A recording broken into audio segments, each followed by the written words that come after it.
Gente.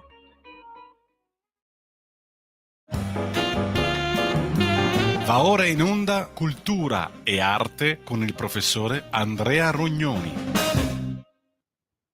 A te la linea. Grazie regista. Oggi 4 novembre, festa delle Forze Armate. Quando io ero piccinino assolutamente non si andava a scuola perché si festeggiavano le Forze Armate. In tutte le città sono state proclamate delle manifestazioni che hanno visto protagonisti i soldati nel ricordare quelle che sono state le gesta, al plurale, le gesta che hanno dimostrato insomma che l'Italia esisteva.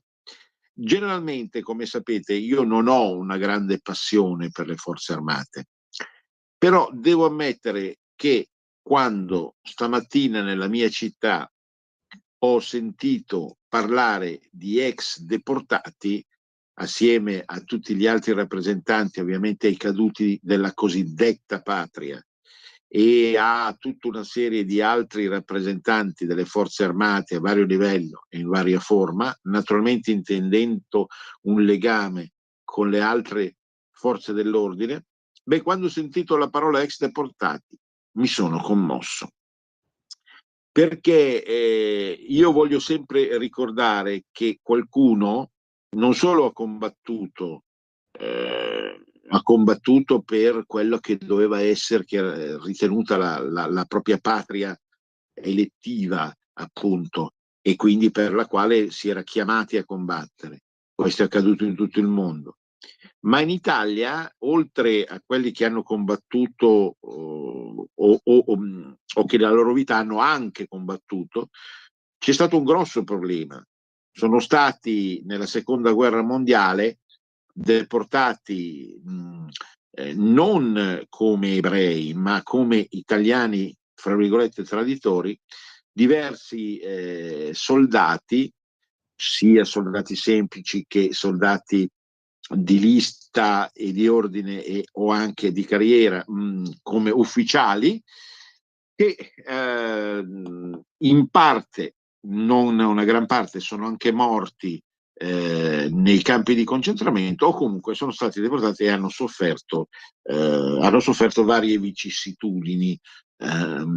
Naturalmente si ricorda sempre il nome più noto e più acclarato di questi, che è Giovannino Guareschi, che addirittura nei campi di concentramento aveva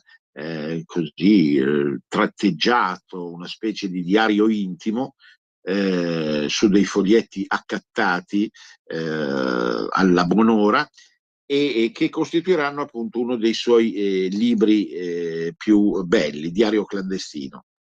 Tra gli altri appunto deportati italiani non ebrei, voglio ricordare sicuramente ancora una volta mio padre, Ferdinando Rognoni, che ha vissuto qualche anno in diversi campi di concentramento e che quindi ha sofferto, oltre che la solitudine o la mala compagnia, tutti gli acciacchi tipici del freddo e della fame. Ma qui naturalmente non si tratta di autocelebrare, si tratta soltanto di ricordare quante categorie diverse, anche non di tipo canonico, hanno contribuito a fare grande il paese. Grande, naturalmente può suonare effettivamente ironico, viste le numerose sconfitte che l'Italia ha ricevuto.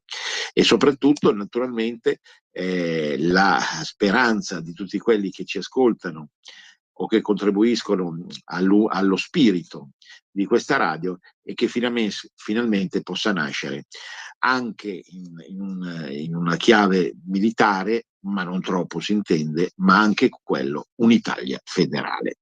La puntata di oggi parla però di un argomento che una volta al mese io introduco sempre, proprio perché secondo me appartiene a quella cultura popolare di ispirazione esoterica, in collegamento anche con un certo tipo di scienza del cielo, che permette appunto di classificare i tipi umani.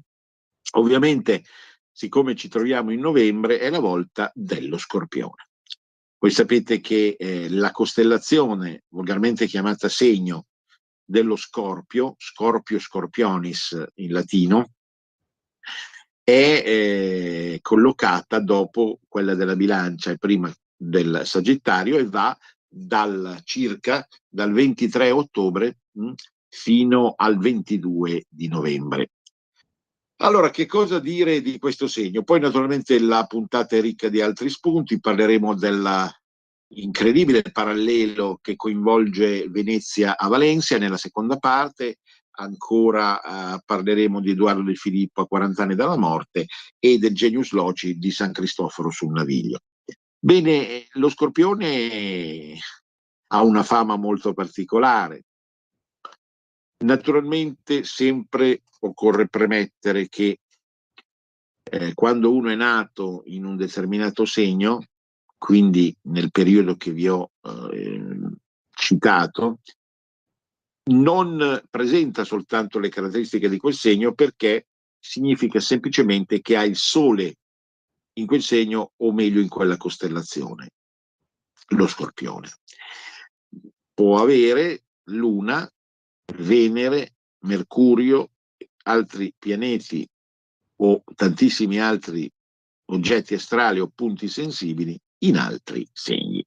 Naturalmente questo scompagina le carte, e quando parliamo, come lo facciamo adesso nei prossimi minuti, dello Scorpione, parliamo dell'archetipo, parola che non deve risultare difficile, usatissima anche in psicologia, nel senso che si va a scoprire o a svelare quelle che sono le caratteristiche generali del simbolo del segno dello Scorpione, che evidentemente condizionano la vita di chi è nato, ma assieme a tanti altri elementi che appunto adesso sarebbe troppo complesso, diciamo, in una trasmissione di questo genere, articolare nella maniera più approfondita. Dunque, innanzitutto la domanda, direbbe un noto conduttore televisivo del passato, sorge spontanea. Ma c'era proprio bisogno di andare a prendere nell'elenco dello zodiaco un elemento animale così particolare come lo Scorpione? È un insetto diciamo non particolarmente piacevole a vedersi, tantomeno a toccarsi, no? Che vive in contesti soprattutto desertici, non solo naturalmente, e che può essere assimilato ad altri personaggi, usiamo questo genere, della fauna animale, come gli scarafaggi, certi insettoni particolarmente grossi, che a volte riescono a volare, come lo scarabeo, ma poi naturalmente tantissima altra fauna simile e consimili. Attenzione, da non confondersi con il granchio, che vive invece nei mari e che appartiene poi a un altro segno d'acqua. Appunto, Scorpio Scorpionis è un segno d'acqua, perché ha le caratteristiche dei segni d'acqua assieme al granchio e ai pisces, ai pesci. In effetti, appunto, abbiamo detto, per rispondere alla domanda, appunto, questo è plausibile nella misura in cui nello zodiaco, ecco, cioè che appunto parla di animali e non di piante, come invece fa il flordiaco celtico, nello zodiaco deve starci tutto il regno animale.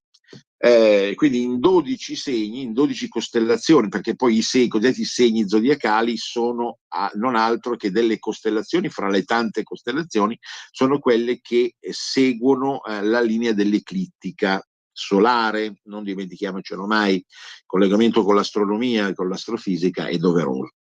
Ma appunto 12 categorie, ognuna delle quali rappresenta diverse tipologie che sono sorelle, che sono consimili nella loro caratterizzazione, no?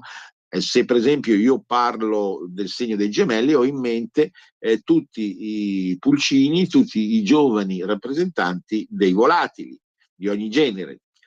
E via dicendo. Capricorno, sapete benissimo di che cosa si parla, capre, caproni, stambecchi, cervi e compagnia bella, chi più ne ha ne metta. Per lo Scorpione, appunto, vi le ho citate prima.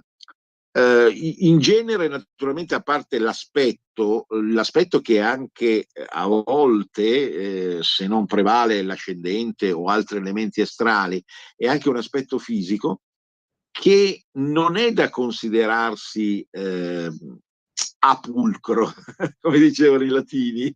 Quanti latinismi, no? E meno male che Radio Libertà era considerata una volta la meno classica e la meno colta in senso accademico.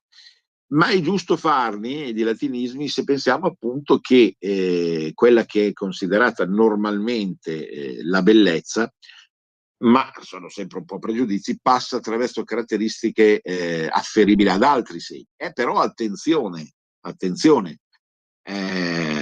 lo Scorpione ha un fascino tutto particolare.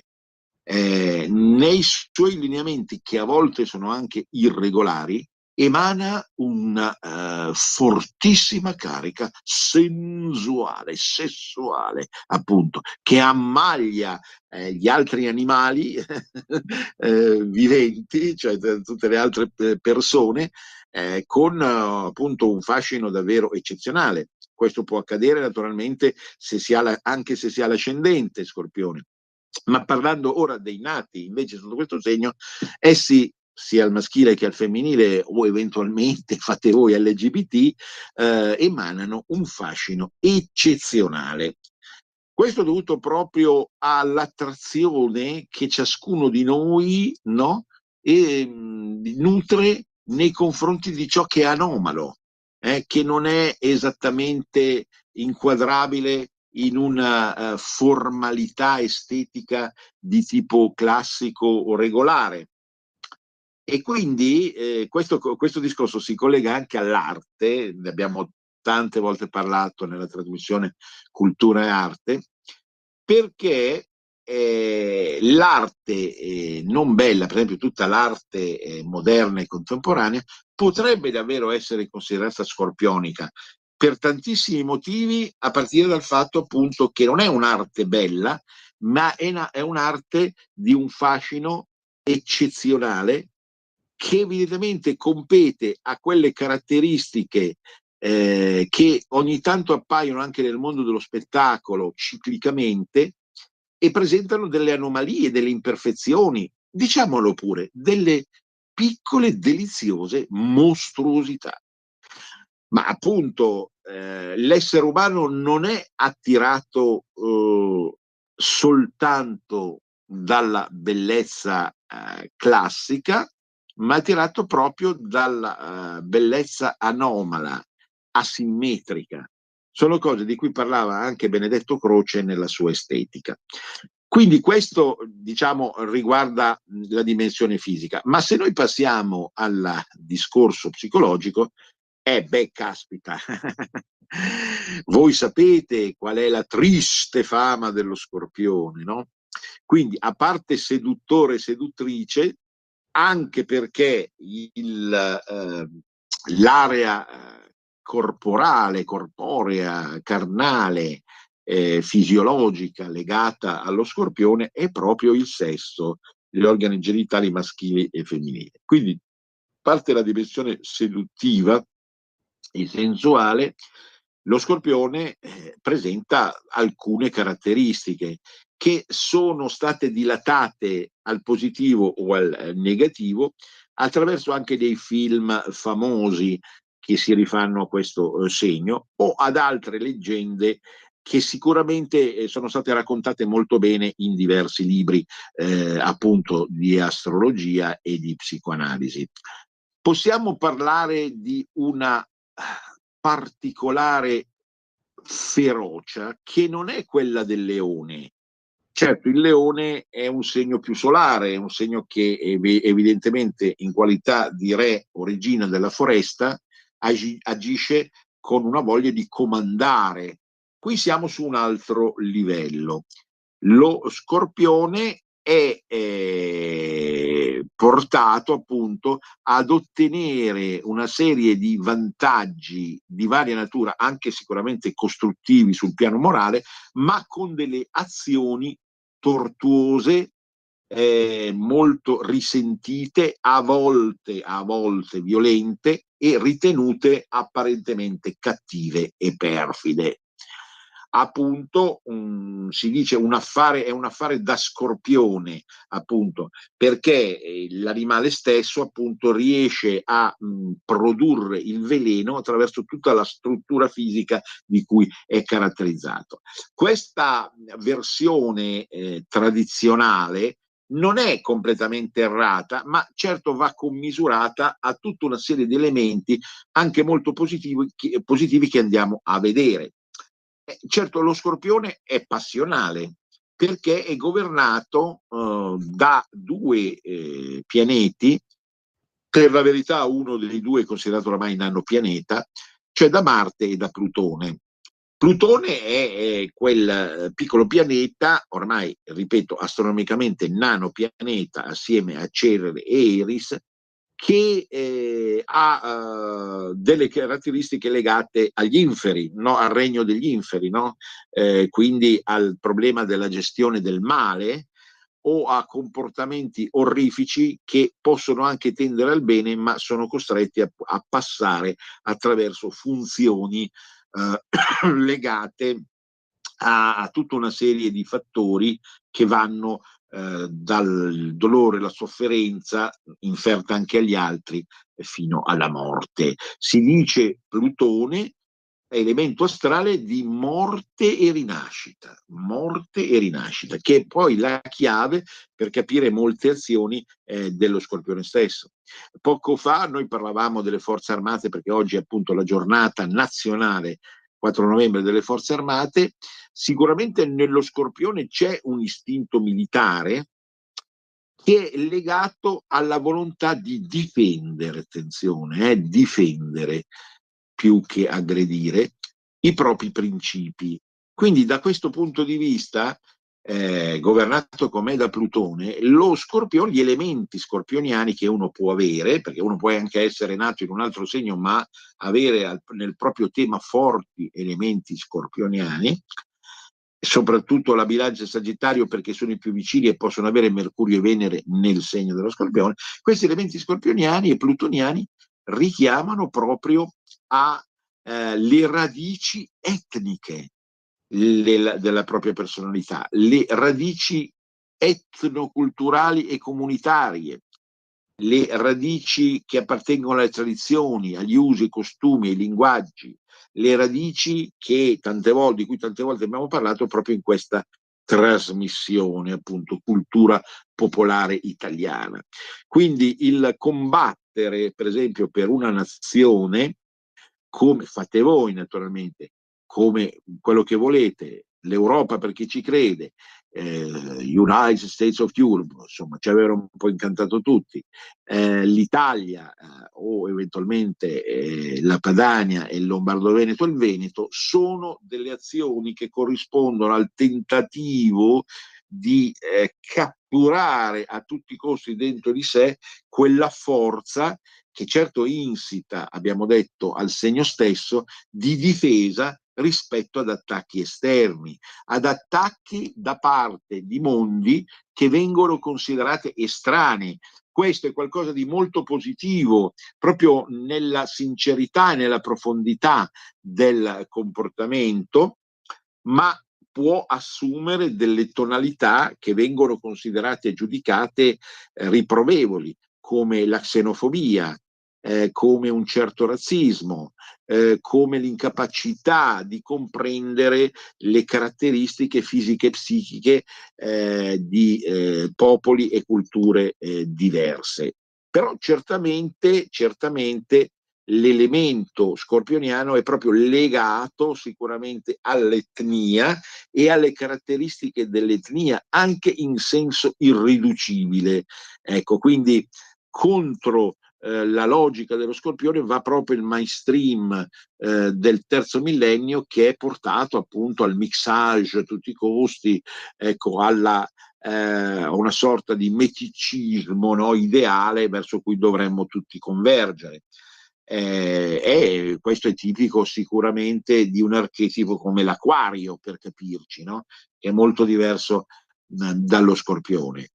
Ora, lo Scorpione nell'esercitare questi principi è comunque coerente, profondo, leale, a meno che non subisca dei dispetti e dei tradimenti, allora può far scattare la molla della punizione, che è molto un elemento tipicamente plutoniano e scorpioniano. No? Io ti punisco perché tu mi hai tradito, io non aspettavo che tu mi tradissi.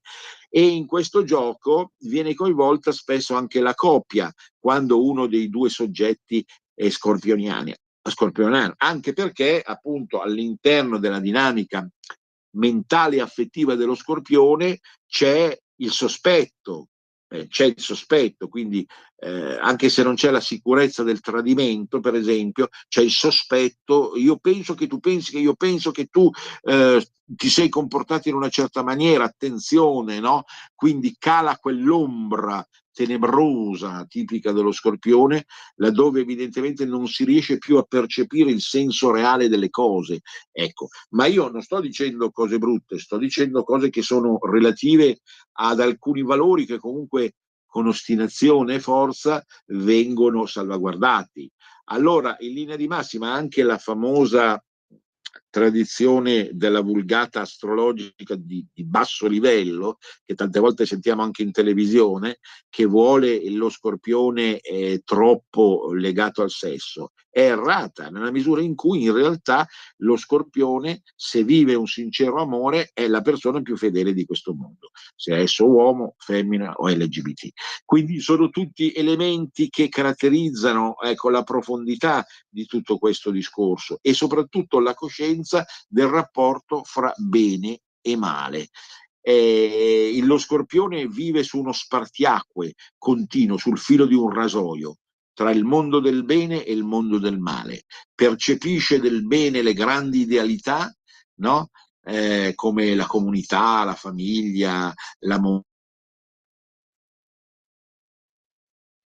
come i pesci e il cancro, ecco, con più vitalità essenziale, ma percepisce anche dall'altra parte quanto sia facile cadere nel burrone, quanto sia facile essere, come dire, sedotti a propria volta per un rapporto sadomaso, ecco, insito nello Scorpione, ed essere sedotti dalle forze del male che ovviamente sono lì a insufflarti continuamente, perché sulla base del sospetto che qualche persona ti stia tradendo, dico, non sto riferendomi solo al discorso amoroso, ma per esempio al discorso militare o patriottico, ecco, allora scattano dei meccanismi che fanno scivolare verso una certa china. Lì allora effettivamente la cattiveria, la credine dello Scorpione può diventare molto forte, appunto, fino a una punizione, secondo lui, degna di questo nome. Ecco, questo è un meccanismo anche per chi può avere elementi scorpioniani che non sono il sole, quindi essere nato in altri segni, il fatto di dover assolutamente punire le persone. Cioè una persona ti fa uno sgarbo, ti fa un dispetto, magari non lo fa neanche in cattiva fede, ecco, è uno scherzetto dolcetto, ecco, Halloween non a caso sotto il segno dello Scorpione, e tu da Scorpione o con elementi scorpionali percepisci questo qua ti vuole male, ti vuole distruggere, gli sei antipatico, allora merita una punizione da tregenda, no? Ecco, quindi c'è questo estremismo, questo fanatismo dello Scorpione che è qualcosa di difficile da gestire perché appartiene più alla pancia appunto che alla mente e provoca tutta una serie di elementi e di situazioni che noi conosciamo effettivamente benissimo e che possono davvero scivolare anche verso il crimine che qualcuno collega proprio a Plutone e allo Scorpione. Stesso discorso per la plutocrazia, che è quel vizio di dover accumulare o comunque acquistare eccessivi beni materiali. Vi volevo parlare però nella prima parte anche di Edoardo De Filippo, perché sono 40 anni che è morto il grande interprete della napoletanità. Voglio citare due testi che sono Natale in Casa Cupiello e Questi fantasmi. Edoardo De Filippo è stato tra i maggiori rappresentanti dell'arte teatrale in Italia e assolutamente il più grande nell'universo napoletano. Lo ha interpretato alla perfezione. L'universo napoletano è un universo che magari può essere, a proposito di elementi scorgioniani, può essere incompreso da parte di chi sta a nord, un po' più a nord, perché magari viene giudicato un po' così borderline, ma non è affatto vero, perché l'universo napoletano, così come ce l'ha regalato De Filippo, è anche profonda saggezza, genio ed intuizione della vera e profonda umanità. Pensate a Questi fantasmi, quando Edoardo, nella sua mimica, nella sua faccia segnata, no? Che lo caratterizzava, si rivolge, va sul balcone e si rivolge al professore che sta nella balconata davanti del palazzo davanti, e gli dice: ma io continuo a vedere fantasmi in questa casa, non riesco assolutamente a capire perché, appunto, che stanno nel bagno, faccio toc toc, apre, i fantasmi, gli spettri, ma come faccio a vivere? Ma, professore, vuole un tazzolino da caffè? E senza il caffè come fa Napoli a vivere? No, una bella tazzolina di caffè, così ci risvegliamo un po' tutti. Oppure Natale in Casa Cupiello, quando il figlio ne combina di tutti i colori e lui è costretto ad incassare. Filumena Marturana, ma signori, siamo al vertice assoluto del teatro, ecco, qualcosa che è difficilmente superato. Siamo arrivati in pausa, a dopo. Per la tua pubblicità visita il sito radiolibertà.net.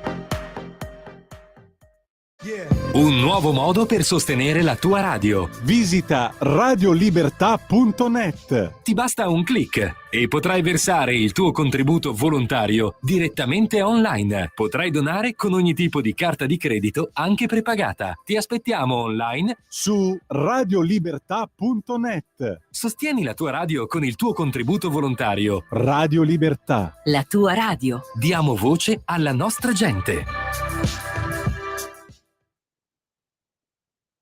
A te la linea. Grazie. Ora, rinviando alla prossima volta una nota su un altro attore, questa volta del nord, novarese, Umberto Orsini, che a 90 anni suonati strappa gli applausi in teatro. Parentesi, il teatro è tipicamente popolare. Il teatro, se non è popolare, non è teatro. Il teatro non usa un linguaggio colto, non deve usare un linguaggio colto, perché le grandi tragedie greche, in realtà, che tutti conosciamo, comunque sono il prodotto di una mentalità popolare, non dimentichiamolo mai, anche di più rispetto del cinema, che si propone invece su un altro livello rispetto al teatro.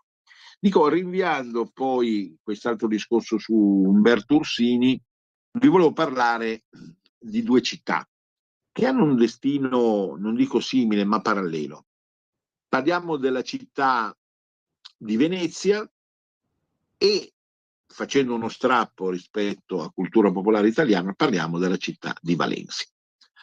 Allora, avrete sicuramente sentito, a me piace stare anche sull'attualità, avrete sicuramente sentito che cosa è successo a Valencia nella notte, nella sera verso le 19 del 29 ottobre.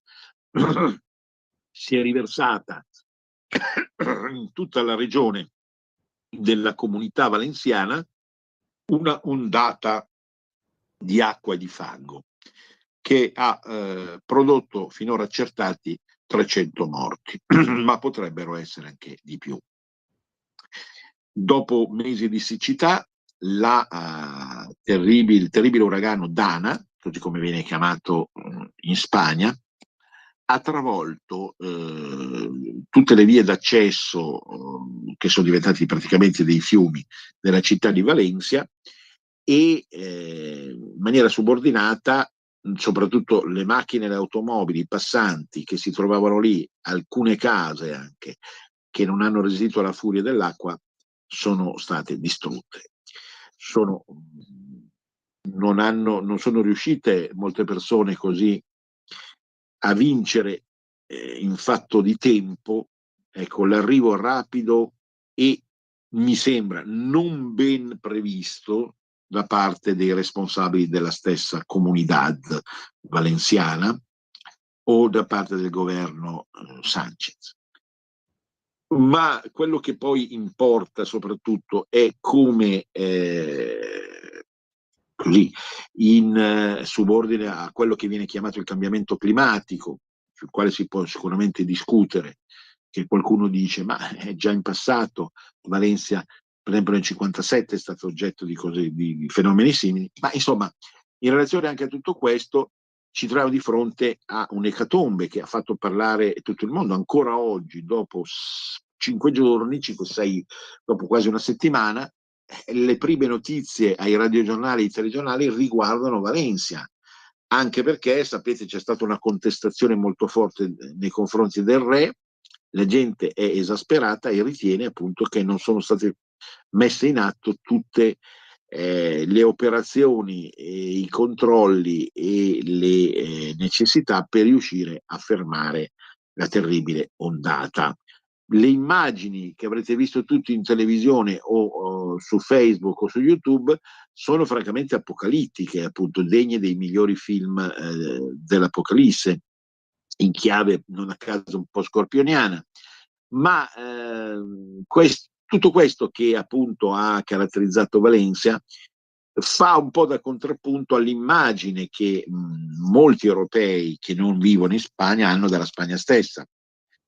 Si sa che la Spagna del Nord è molto più piovosa, ma appunto quando qualcosa di così infausto accade in zone mediterranee, veramente rimaniamo allibiti appunto a pensare come in una terra baciata dal sole, indubbiamente affascinante come la Spagna, si sia potuto arrivare a questo punto, appunto, così disastroso, così orribile, terribile, appunto, laddove evidentemente l'acqua non lascia più scampo. Tra l'altro sono state chiuse 1000 più aziende, ci sono perdite in denaro difficilmente calcolabili, cioè qualcosa che sicuramente ha battuto di gran lunga tutte le alluvioni che di recente abbiamo avuto per esempio anche in Italia, di fronte alle quali comunque noi ci siamo abbastanza allarmati, in particolare per quanto riguarda la Romagna,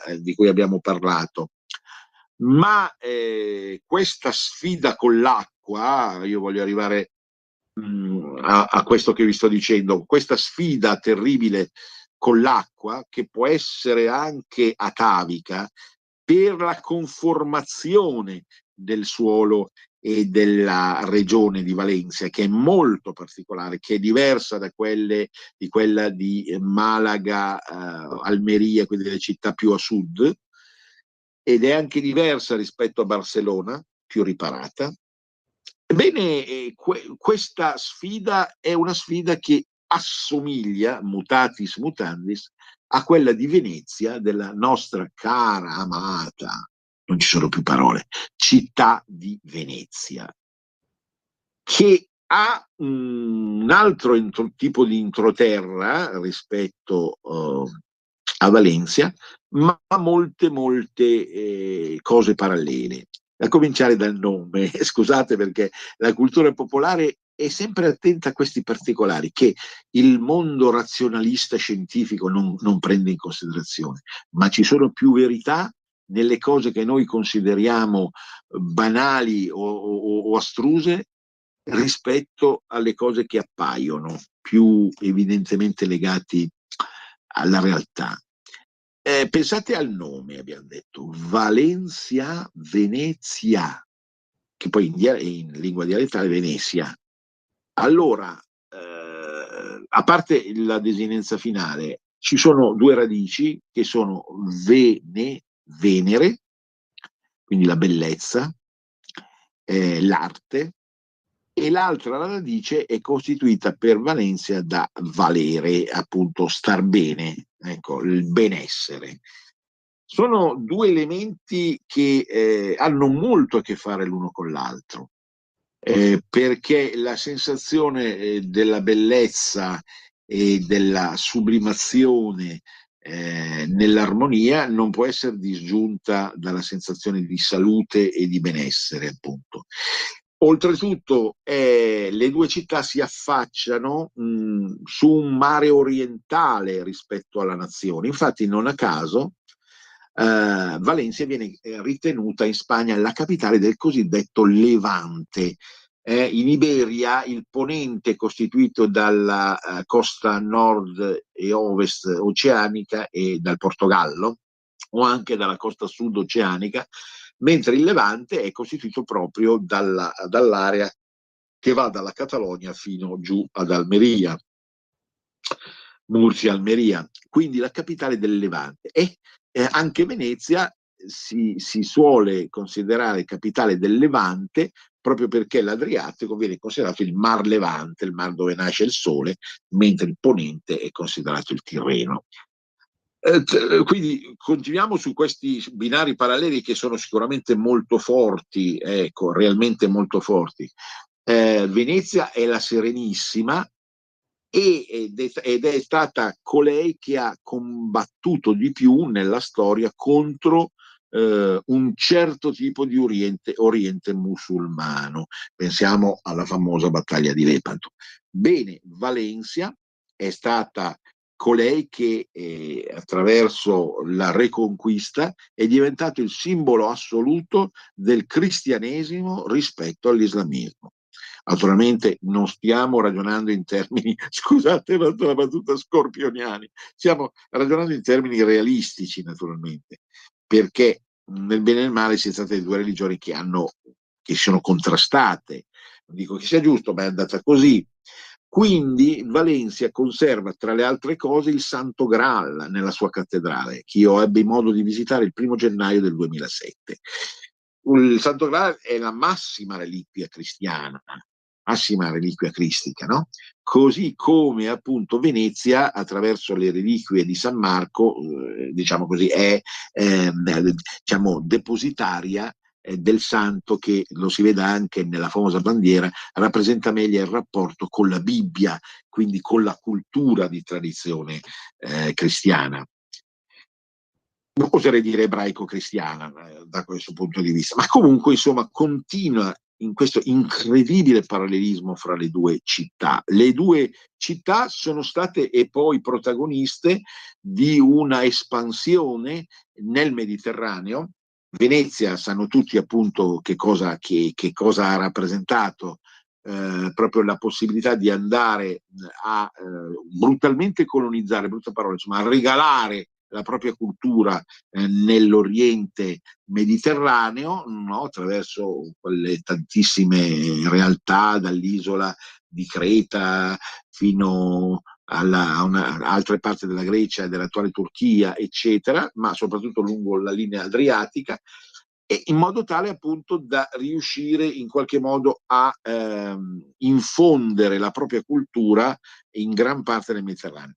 Valencia lo è stata perché in legame con il mondo catalano non dimentichiamo mai appunto che a Valencia si parla una lingua simile al catalano, oltre allo spagnolo. Chiaramente lo spagnolo è la lingua nazionale, ma nella cosiddetta Catalagna, che va dal confine franco-spagnolo per arrivare fino a Elche, Alicante, ci sono delle lingue che sono contigue rispetto, ricordiamolo sempre, al provenzale, all'occitano e quindi anche alle lingue della pianura padana, liguri e della pianura padana. Quindi, quello che voglio dire, appunto, Valencia ha una caratteristica che è quella di aver supportato anche Barcellona attraverso soprattutto degli strumenti, dei mezzi e degli uomini che hanno combattuto per anche qui diffondere la propria cultura nel Mediterraneo occidentale, quindi Sardegna, Sicilia, Nord Africa, ecco, mentre il Mediterraneo orientale è stato oggetto dell'interesse veneziano. Quindi è come se paradossalmente Valencia e Venezia si fossero divise il compito nell'andare appunto a regalare la propria cultura verso Oriente. Abbiamo detto il Levante, abbiamo detto simboli del cristianesimo, abbiamo detto delle città che devono combattere con l'acqua, certo in due maniere diverse. Venezia si trova in una laguna che evidentemente è sempre stata offesa dalle ondate del mare, tanto che si è costruito il famoso Mose ultimamente, no? Ma ha dovuto combattere da sempre, no? È stata anch'essa alluvionata in mille maniere, comunque acqua alta che disturba e provoca danni di ogni genere, soprattutto alle opere d'arte che sono meravigliose, mentre Valencia non si trova in una laguna. Però vi ricordo, per chi magari non c'è stato, avendola io vista la zona diverse volte quando sono stato in Spagna, ecco, ci troviamo di fronte a una pianura fondamentalmente umida dove viene coltivato il riso né più né meno che nella pianura padana. Quindi c'è quest'altra analogia fortissima.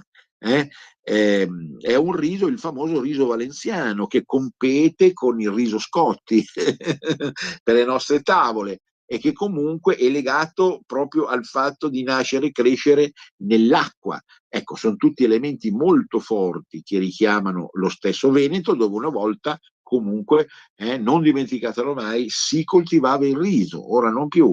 Però ci sono libri di storie che ci raccontano in maniera straordinaria. Comunque nella zona di Verona ancora ci sono delle risaie, però erano diffuse anche nel Trevigiano, erano diffuse anche in altre zone della pianura veneta. Cioè si tratta di aree vicine al mare, quindi che risentono dell'azione marittima, ma sono caratterizzate fondamentalmente non da un clima secchissimo come altre zone, per esempio della Spagna o dell'Italia. Ecco, quindi sono davvero delle strabilianti analogie fra la città della bellezza e la città del benessere. Oltretutto l'espansione degli ultimi 20-30 anni è stata enorme a Venezia, per il nuovo modo di trattare il turismo veneziano, che in parte è anche criticabile dal mio punto di vista, ma che comunque ha prodotto una fama che non c'era prima. Dall'altra parte Valencia, tutta la città dello sport e della tecnica, che è qualcosa anche lì da visitare in maniera impressionante, naturalmente, no? Quindi sono davvero dei parallelismi che ci inducono a pensare che il nostro cuore sia devastato ogni volta che vediamo che le due città eh, banalmente vanno sott'acqua, naturalmente. E tanto per stare in quel tema astrologico di cui dicevo già prima, Venezia è nata sotto il segno dell'Ariete, mentre Valencia è nata sotto il segno della Bilancia, due segni che si guardano l'uno rispetto all'altro e che sono opposti ma complementari, naturalmente, perché la Bilancia richiama anche la bellezza e l'Ariete richiama soprattutto la bellezza, ma richiama anche la giustizia, mentre l'Ariete richiama la giustizia come voglia di combattere in nome suo, ma dall'altra parte la stessa bellezza. Quindi c'è una forma di complementarietà, perfino addirittura per un discorso a base costellazionale. Quindi sono delle cose che impressionano per la incredibile somiglianza di fondo fra due destini. Di fronte a questo, stavo dicendo, il nostro cuore rimane addolorato, perché tutte le volte che capitano delle tragedie di questo genere noi siamo disorientati, vorremmo ritornare giovani e prendere una pala per spalare e per aiutare tutte le persone che si trovano in difficoltà. Vorremmo anche, se ve lo concedete questa cosa, ma in senso buono, senza nessuna malizia, richiamare la possibilità di giocare su una maggiore autonomia rispetto allo Stato, in senso ovviamente costruttivo, sia per la Comunità Valenciana che per la Reggio Veneta. E in ogni caso, comunque uno la voglia vedere, queste due città meritano più attenzione, meritano più come dire, cura sia nelle previsioni, nei controlli, nelle possibilità di riuscire a portare a salvezza tutta una serie di realtà che apparentemente appunto invece vanno in direzione contraria. Non è un caso che nelle mie trasmissioni appunto si finisca sempre con risorga Venezia, Venezia risorga per sempre. Questa volta possiamo aggiungerci Valencia risorga, veramente. Io vedo quelle facce stralunate dei poveri abitanti di Valencia che non hanno neanche più la voglia di combattere dopo tutto quello che è successo, no? Quindi, come certamente vedo l'attitudine ad amare da parte dei volontari, che sicuramente sono arrivati a Venezia nella famosa alluvione del 66 per salvare i libri e sono arrivati a Valencia per salvare la pelle, no? Quindi sono due città che meritano tutto il nostro amore per la tradizione che essi, abbiamo detto, rappresentano, anche in chiave religiosa. Attenzione, poi di fronte al cambiamento climatico, ammesso che sia davvero un cambiamento, ripeto perché ci sono state cose simili già in passato, ma ammettiamo che stavolta l'azione sia stata più violenta perché c'è una fondamentale reimpostazione del clima in Europa, quale non conoscevamo da millenni. Va bene, accettiamo questa versione, ma proprio di fronte a questo eventuale accertato cambiamento climatico, noi dobbiamo raddoppiare i nostri sforzi. Anche, questo valga anche per i politici, valga ovviamente soprattutto per i politici, ma insomma i meteorologi che non sempre ci azzeccano, usiamo questo eufemismo un po' di pietrano, non sempre ci azzeccano, perché bisogna riconoscere che certe previsioni non riescono, forse non c'è davvero la possibilità di riuscire a prevedere esattamente. Fatto sta che poi la previsione sbagliata condiziona il comportamento, perché se a Valencia si fosse potuto sapere quello che stava per accadere, dove stava andando a parare quella pioggia battente, quell'uragano, magari tutte quelle macchine in giro non c'erano, o sbaglio. Anche se le ultime notizie ci dicono che nel famoso centro commerciale di morti ce ne sono meno di quanto fortunatamente era prevista. Quindi ricordiamoci sempre di questi elementi che sono fondamentali perché in fondo Italia e Spagna sono anche due sorelle che parlano due linguaggi non troppo diversi, anche nelle loro sfumature regionali. Volevo parlarvi di San Cristoforo sul Naviglio, due anelli della collana storico. San Cristoforo è quella chiesetta indubbiamente affascinante che incista sul corso periferico del Naviglio milanese. È una chiesetta più o meno dell'anno 1000 o poco oltre, che è sempre stata oggetto di fortissima devozione prima, e successivamente gli artisti, i pittori, a volte addirittura gli scultori si sono prodigati per raffigurarla, perché già l'area dei Navigli è molto caratteristica e particolare in Milano e in Lombardia, e San Cristoforo ne è, diciamo così, l'icona forse più rappresentativa.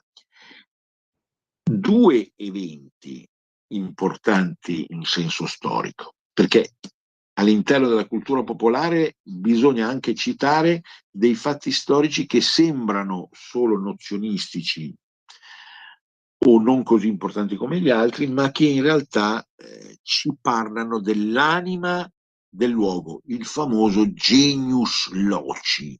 che esiste davvero. Secondo il mondo popolare esiste un genius loci, cioè esiste uno spirito che aleggia in ogni luogo. Nel 1176 Barbarossa viene sconfitto in maniera plateale dalla Lega Lombarda, si chiamava così. Il primo annuncio che viene dato ai milanesi della vittoria sul Barbarossa, il primo annuncio viene esercitato e diffuso nella chiesetta di San Cristoforo,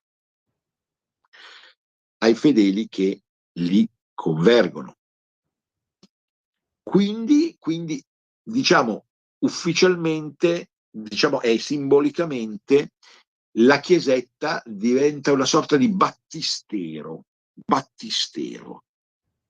dell'orgoglio lombardo e italiano rispetto all'impero. Il secondo fatto è legato alle nozze di Ludovico il Moro con Beatrice d'Este, nozze che vengono celebrate nella chiesetta di San Cristoforo nel momento in cui attraverso il Naviglio arriva da Ferrara la sposa. Ludovico il Moro è la grande epopea milanese e lombarda di fine 400, legata anche a Leonardo, legata comunque alla rinascita definitiva della città attraverso l'arte, la cultura, i navigli, quindi l'idraulica e tutta una serie di opere territoriali che sarebbe troppo lungo descrivere.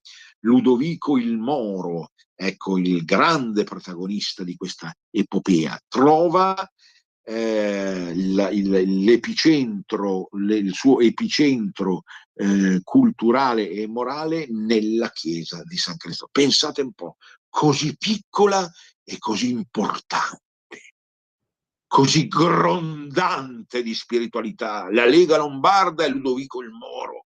Ma Cribio, esistono genius loci così forti? Certo che esistono in ogni parte d'Italia. Ovviamente mi viene in mente San Nicola di Bari, che io ho rivisitato quest'anno con grande devozione. Mi viene in mente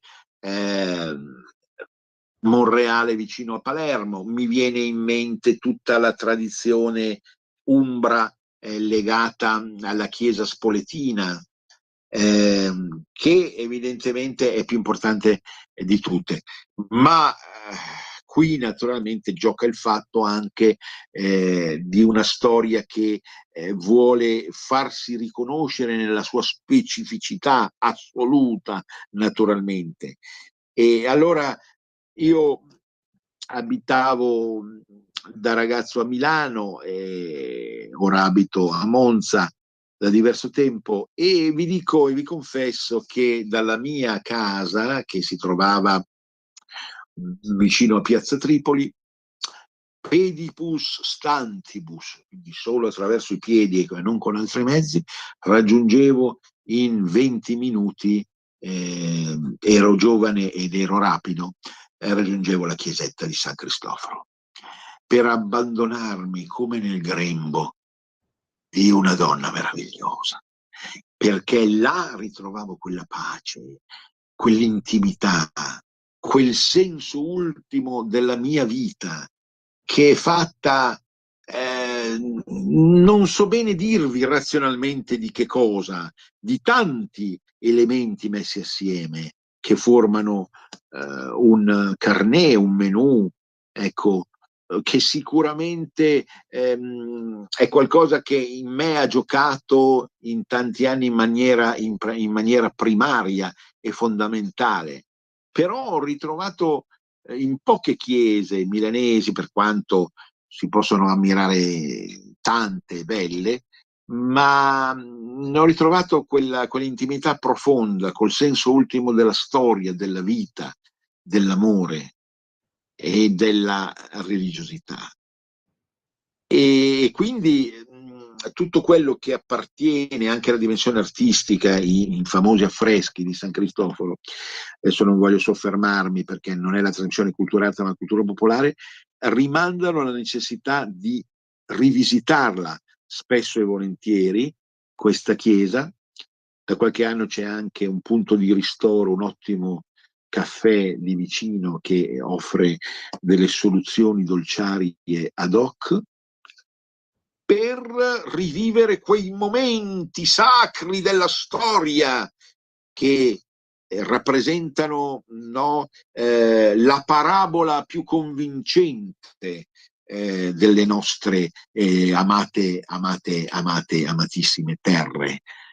Il parallelo chiaramente ai posti che vi ho detto prima, in ogni parte d'Italia, e se vogliamo anche pensando a Valencia in questo momento o a Parigi per la Francia, in ogni parte d'Europa. Noi siamo arrivati al termine della trasmissione di oggi e in maniera magari un po' retorica, ancora una volta, ma con una dilatazione che deve essere vista come significativa e riscattante, vi dico: Venezia risorga, risorga Venezia, Valencia risorga, risorga Valencia. Grande abbraccio a tutti, a risentirci. Avete ascoltato